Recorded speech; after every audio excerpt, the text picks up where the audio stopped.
should OG make a roster move? Who should stay? Who should go? As today, we're going to at least try and scratch the surface of the arguments for and against making changes within OG. So we're going to make the case for making changes and the case for not making changes. And at the end, I'll kind of give my opinion as if I was kind of a GM figure of the team. So first of all, where is OG as a lineup? Where is OG as a team? What are their results now that we're getting into about a year of gameplay of this team being together? So they formed back in December of 2019. So I guess that is almost exactly a year now since they formed as a lineup. And since then, it's been kind of a rocky road in terms of results. They had a third place at CS Summit 6, the European portion at least of that one. They had a second place at IM New York, where they lost in the grand final. And then here at Flashpoint, they had a really great second place. And they had a really great run through the lower bracket, at least, of the playoffs, as well as the group stages.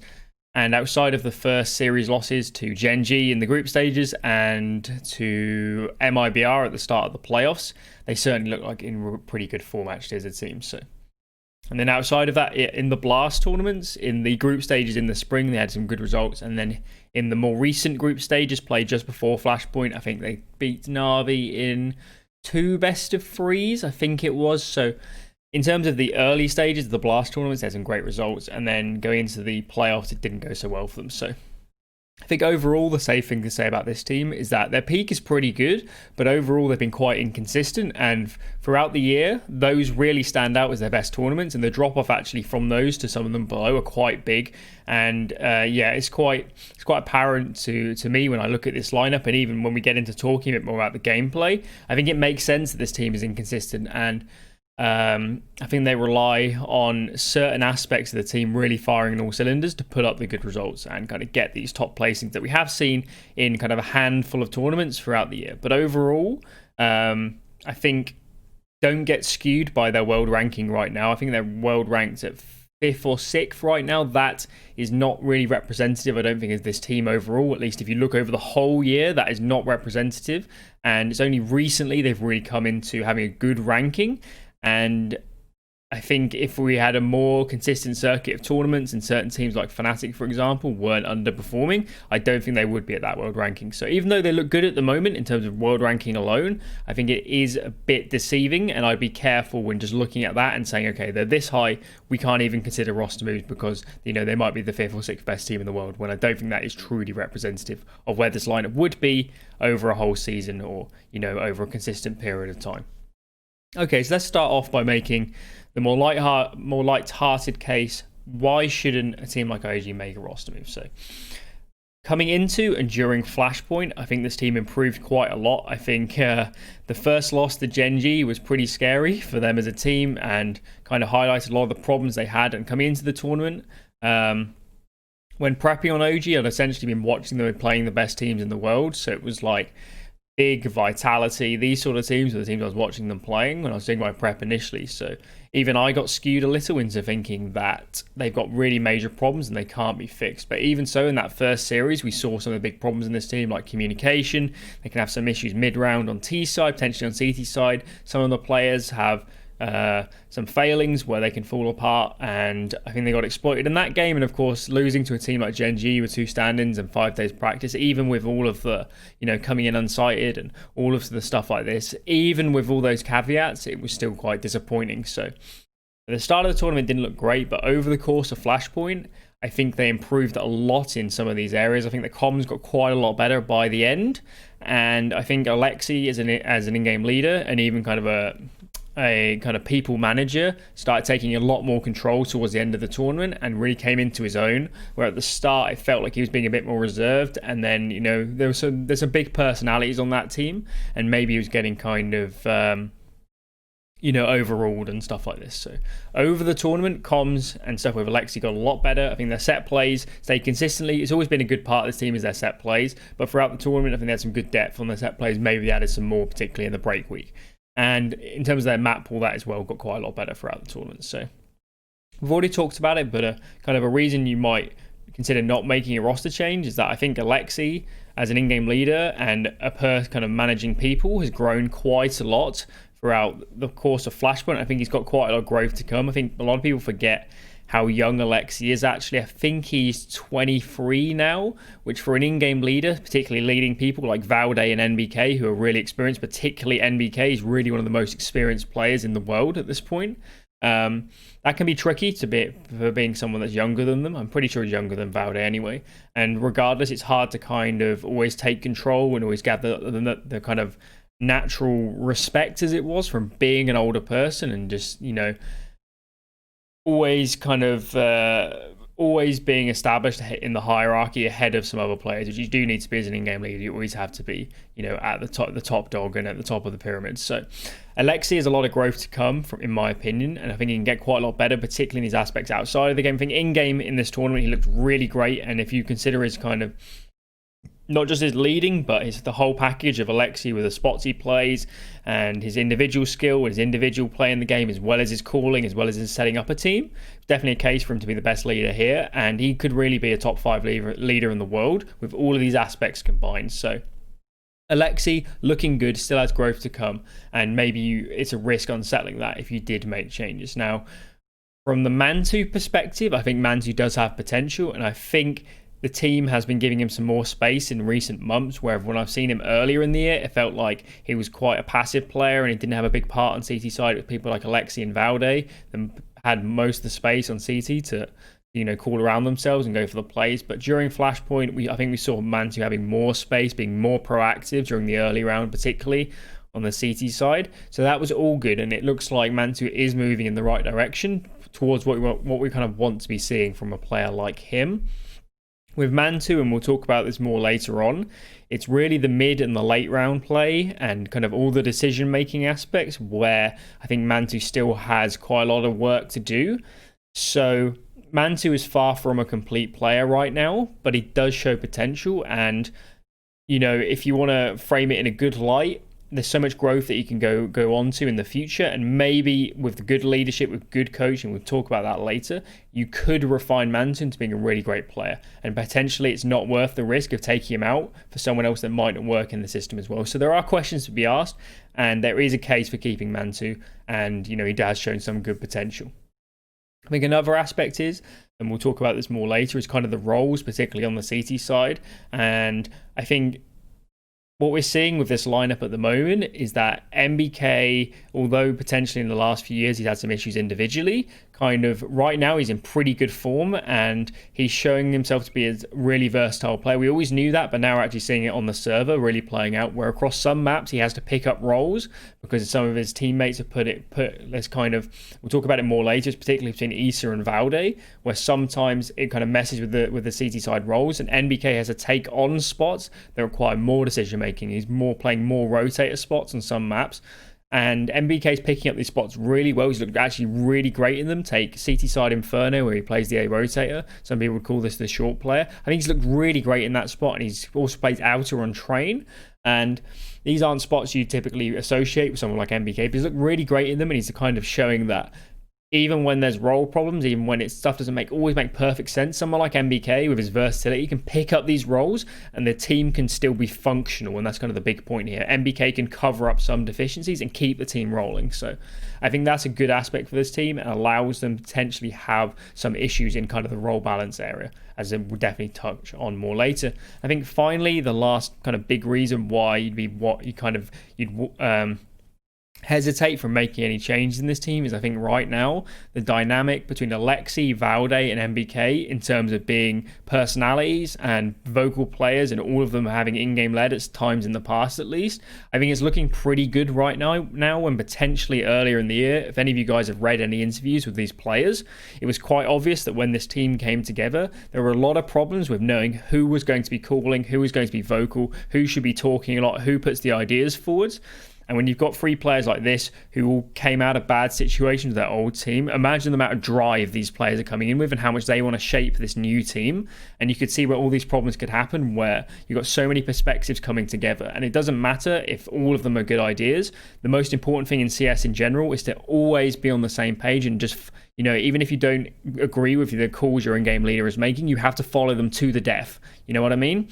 at least when you're in the server. Outside the server, there can be a lot more back and forth, and in practice, someone like Valde and NBK can talk a lot and say, maybe we should try playing this way. And then when you go into the games, you've got a good idea. But that's kind of how the dynamic should be. And I think they've got on top of that big time. And by the end of the tournament here at Flashpoint, the hierarchy was very obvious, where it was Aleskib and then Valde and NBK are just vocal players on their sides, and they have input on T side. But overall, it was Aleskib that was calling the shots. He was kind of top dog. So they're in a good place for that right now, and there is a risk of unsettling that if you brought in new players or you made other changes. So I think that is a reason why you might not want to make any roster moves. So that's the case for keeping the lineup the same. What is the case for making changes? Where are we looking at this team? Who should we criticize? Who could we bring in? So I think the first topic we have to talk about is definitely coaching on this team. So they did have Rugger as the coach before he got a 4-month ban. If it's not exactly 4 months, it's close to that. It's something like this, and that was in September or October or something like this. So he's still got a little bit of time left on that ban. So that's definitely hurting them, not having a coach behind this team, particularly with kind of the age of someone like Aleskib. But the honest truth with Rugger is that if it was my call and I was the GM of this team and I could make the changes, I would probably swap him out for a different coach anyway, because I think this team, with the personalities, with some of the younger players inexperienced, I think you do need someone that's a really heavy-hitting coach, both inside and out of the server. And that's the point I want to get at with this, is that you need someone to cover all the bases. And this, for anyone, is going to be a tough team to coach.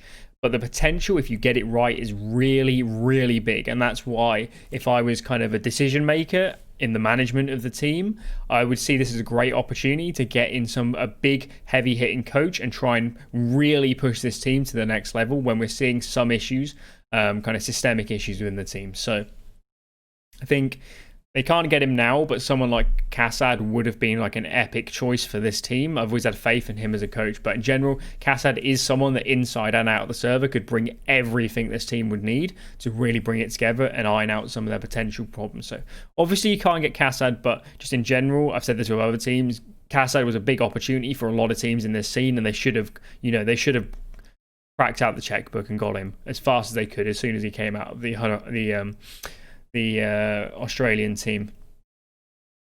100 Thieves. So can't get Kassad. I think a good option would be Yanko.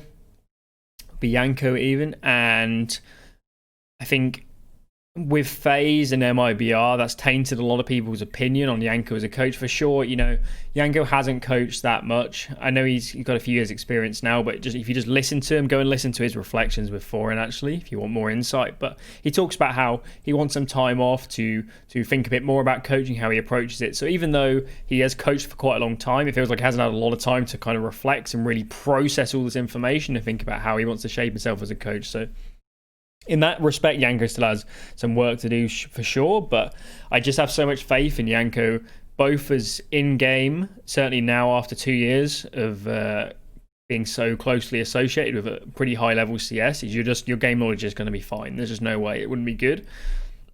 And outside of the server, Yanko's a pretty big personality, and I don't think there would be many issues with ego problems or kind of clashing leaders and clashing voices on a team like OG if you had someone like Yanko behind them. So I think Yanko could really work. And if you just want to talk quickly about MIBR and FaZe, they had really kind of deep set systemic problems that even someone like Yanko couldn't get over. And maybe this is where we're talking a bit more about Yanko having to refine himself as a coach a little more. Maybe he could have got on top of those a little better, but I still have a lot of faith in someone like Yanko. And certainly OG is nothing like as dysfunctional in some areas as those teams like MIBR and FaZe, so it could work. The outside of Yanko, a couple other coaches I've mentioned a few times is Fretz and Peacemaker. I think either of them would work. I think Fret's probably a safer choice for out of the server stuff, and I think Peacemaker's a safer choice for inside the server stuff. So go whichever way you want. Maybe you go with Fret for this team. Alexi's going to bring most of the in the server stuff you're ever going to need, but I think they'd be really great. I think they'd have good perspectives, and I rate both of them pretty highly as coaches. And if you could get them out of their current situations, which considering where OG is and where they could be versus kind of NIP and Mad Lions, I wouldn't think it's impossible that either of them could be open to a move like this. So that's the people I'd be looking at. And just in general, in terms of coaching of this team, right now there's just way too much on Alexi's plate as an in-game leader. And we talked about it already. He's still a very young person, and there's so much for him to think about. So many vocal people on this team. He's calling in a second language. There's so many disparate parts. Alexi's got one of the toughest jobs in the world as an in-game leader, and he needs someone to take some of that weight off him and let himself just focus more on the calling, more on maybe his individual play a little more. So overall, this team just really needs a coach, and I would be going in the direction of some of those I've already mentioned, where I think they're safer bets, particularly outside of the server, versus potentially someone like Rugger or other options they might consider. So I think regardless, this team needs a coach, and I would make a coaching change if they think about keeping Rugger after his ban. So the next player to talk about is Issa, and although Issa was kind of recognized by a lot of the community for a few years on Hellraisers, I think a lot of people won't respect just how big of a transition that would have been from a team like Hellraisers to a team like OG. And although OG maybe were a bit inconsistent and took some time to get into the form they maybe are at now, just the disparity in the level of team play, the level of game knowledge, the level of communication, and everything that he'd need on a team like OG versus Hellraisers is just enormous. And the amount he would have had to learn, the amount he would have learned already, would have been enormous throughout this past year.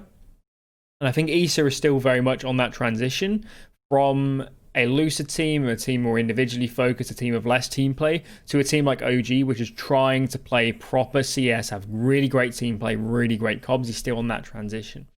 Now, with Issa, kind of role-wise and in-game, you'd want Issa to kind of always anchor on CT, and on T side, it's more of a question, but as we're talking about, we talked about a little bit earlier, sometimes they do switch the roles up on CT where it doesn't always make perfect sense with Issa, and it's because I think that Issa could be a liability in some spots.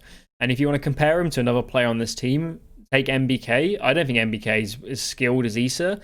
He might not even have as good kind of micro positioning and stuff like this.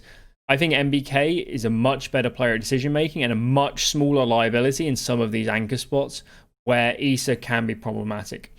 And talking, for example, a specific spot that stands out for me with this team is that on CT side, Dust 2, Issa plays kind of B anchor and B rotate. They sort of switch it up with him and NBK. And then Valde plays in pit. And this doesn't make a lot of sense on paper. And if you had to guess, you would have thought that Issa would be the pit player, Valde the A rotate, and Aleskib be the B rotate because Alexi's quite a capable secondary AWP. But I'm guessing, and I don't know, I didn't watch this team enough at the start. They might have even had Issa or NBK in pit at the start. Someone like Issa might have been too much a liability in pit where you have so many important fights and there's so much decision making and so much aggressive fighting on the flashes. And they probably pulled him out and they put Valde in there so they could have Valde and Alexi fighting for long and at least guarantee that area of map control. So that's an obvious example for me of where Issa is causing this team role problems on the CT side because they're not in kind of the optimal setups, and someone like Valde is having to sacrifice his own game to pick it up for someone like Issa because Issa could be a liability in these spots. And that's where I think the kind of the biggest issues come from a player like Issa on this team. Now on T side, I think Issa would work best if you just look at him individually, going in the pack, going in with the nades, having Alexi micro him, potentially on T side a little. So he doesn't play that spots in all the maps from what I've seen. For the most part, they run set rounds anyway, so it's hard to tell what the default spots are. But why are we sacrificing a player like Valde? Why isn't Valde always getting first choice of all the spots? And if Valde is getting first choice of all the spots, that probably means Issa's playing the edge of the map, high decision-making spots, important to be very good at communicating here, important to read the game, read the rotates, and these, for me, would be kind of some of Issa's most probable failings are in these areas of the game. So whichever way you look at it, it just doesn't make perfect sense right now, role-wise, this team, with the spots that Issa is in. And even if you swapped Issa into some spots, I think other people would have to make sacrifices, and it just wouldn't make sense overall. In terms of Issa as a player, we mentioned it a bit there. I think he needs to work quite a lot on his fundamentals as a player. He's still on that transition from Hellraisers, and his decision making isn't perfect right now, particularly in late round scenarios. So overall, I think Issa needs a lot of work as a player, and without a coach, I don't see it really working. If they did get a coach in, if, you know, the other kind of more experienced players on this team, or someone like Alexi could help him, maybe you could get it working with Issa, maybe you could cover up these problems. But I think it'd be really difficult. And if you want to talk about potential replacements for someone like Issa, I think a player like Sergey, a player like Bubsky, a player like Rez or Shush, I think all of them could work. And I'm going to jump in game for a second to show you what exactly this would look like. So this is roughly their spots right now on the CT side of Mirage. I can't remember on T side who actually defaults to the middle. I think Issa goes A and Valde goes to the middle, but it doesn't really matter. So these are their spots roughly at the moment, with Issa as A anchor. And this is where you probably would put him in. And actually on a map like Mirage, these spots do make quite a lot of sense on the CT side. Now, going on to the T side, this is where the problems are, and I don't think Issa is terribly brilliant at defaulting to the edge of the maps and making all the decision making where, you know, you have to swing Palace at the right time to catch the rotates, you have to play ramp and not give up frags and then be ready for the splits or come back over. You know, there's a lot of decision making, a lot of comms that's happening. You're on your own, there's no one else that can tell you what to do. And I think with those 3 players, Sergey, 4 players even, Sergey, Bubsky, Shush and Rez, I think all of them would make a lot of sense playing these kind of big site anchor spots. And we're not just talking about Mirage here, like in general, this is the setup of the team I would have if I'd made this player change. So I'd always have them anchoring on the CT side. And on the other maps, we'll talk about it in a second, I think this would make a lot more sense. So big site anchor for all 4 of these players would work. And then on T side, I'd swap them into the middle, playing around Mantu and Alexi, and I'll put Valde to the edges. Valde is a very capable player. He's very well-rounded, and Valde would work in the edges. And even though maybe I said a minute ago that if you put Issa in the middle, it wouldn't make a lot of sense because then Valde has to give stuff up. With these players, their upside is so much bigger than Issa, and I think they would work in mid a lot better. And Valde's maybe minor sacrifice going to the edges would make a lot of sense, and you keep Valde alive for the late round. So overall, I think these roles would be great if they did make a move like this. And then looking at another map like Dust 2, I should move these around for a second. So we talked about how with Issa, so right now these are like their spots on the CT side, like this. These are roughly their spots. Maybe you have NBK back plat or something, I don't know, jiggling here. These are roughly their spots on the CT side. And as we talked about, I don't think Valde works best here, and you can see how, so they come for long control like this with these 2, and then Mantu be flashing. And they're doing this, I'm pretty sure, because this is like the strongest you could have towards long and your best chance of keeping it. And on CT side, Dust 2, if you can't get long, you're just like a nightmare playing it. So I'm guessing that's why they did this. But if you brought in one of these players, instantly you put them into pit instead. You put Valde as the rotate, and you put Alexi B as the B rotator like this. And you have NBK as the B anchor, which he's played for years. So I think this setup makes a lot more sense for this team. And I think, you know, it frees up Valde so much more. Alexi works great as a B rotator here when he can drop in and out double AWPing. So Dust 2 CT side is just a great example of where I think a roster move like this could help them quite a lot. So where were we? So yeah, in terms of those players, I think, isn't Sergey doing military service or something? Of course, Bubsky's under contract with Astralis still, and then Shush with Mad Lions, Rez with a Nip. So I have no idea if you get any of these players, but I think all of them would work, and they'd definitely be options I'd be exploring if I was on the management side of a team like OG. And then on the T side, throw them in the pack and put Valde to the edges. I think it would work. The other player we're going to talk about is going to be Mantu. So Mantu has some great maps here at Flashpoint. He clearly has some skills, and on his day, he's like a solid fragger for this team for sure. There's no doubt about that. It's kind of, as we mentioned earlier, the mid and late round decision making for a player like Mantu can fall apart and can have problems. I think particularly in late round scenarios, 3-on-3s, 2-on-2s, bomb going down, have to make fast decisions. I think Mantu can be quite a big liability for this team, and I've seen a lot of problems, and it puts a lot of pressure onto players like Valde and NBK to pick up the slack. And I've seen rounds where Mantu makes a really poor decision in terms of like after plant positioning, and someone like Valde literally has to move to correct the problem and make it at least a viable setup, because it just wouldn't work with how Mantu was playing. And that, if I was a player like Valde, that would frustrate me so much in game. And it would be very annoying having to move around and cover up for someone else's flaws when you just want to like unleash Valde in the late rounds and you want him to be that sort of player. So those are his issues, and I'm not sure they're going to be that easy fixes. I think in general, Mantu isn't proactive enough, and whether that's him or the team, something isn't fully functional. I think here at Flashpoint, we saw him being a bit more mobile, but overall, he's not moving around enough, and he's being too static and too passive, and we need to see more out of Mantu in this respect. So whether it's him, whether it's the team, regardless of where it's coming from, there's definitely a case for making a change just on that basis to get someone new in and someone with a different look, and then you could start all over again. So I'm not sure where the issue comes from, but if you kept Mantu, I think that needs to change and he needs to be more proactive. On the T side, I prefer to see Mantu 5 rifling more actually with this team. I don't think it's very common for them. And in general, I don't think they play around Mantu a lot on T side. And if Mantu isn't going to get played around on his AWP on T side, he's never going to get opportunities to go for picks, or he's on a map where it doesn't make total sense, like T side Inferno, for example. Have him 5 rifle, and maybe they're not having him 5 rifle as much because he's not totally comfortable on the rifles on T side. So I don't know where it's coming from, but if you could get an AWPer that's more comfortable rifling and more comfortable knowing when to drop it in and out of it, I think it would actually help them quite a lot as a team. Now with Mantu,